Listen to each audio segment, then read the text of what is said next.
नमस्कार.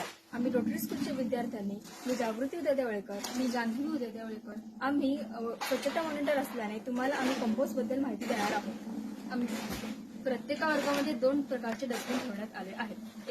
एक डस्टबिन आहे सुका कचऱ्यासाठी आणि दुसरा डस्टबिन आहे ओल्या कचऱ्यासाठी. तर ओल्या कचऱ्यामध्ये आम्ही दर वीकप्रमाणे ओल्याची सालं, केळ्यांची सालं असं आम्ही एकत्र करून वेगवेगळ्या फळांची सालं एकत्र करून आम्ही कंपोस्टसाठी ठेवून देतो.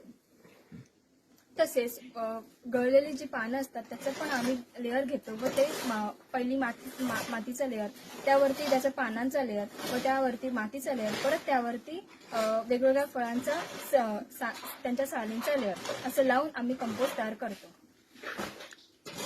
हे बघा, हे खत आहे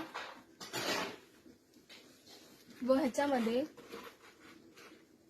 हे आम्ही आमच्या किचन गार्डनसाठी वापरतो.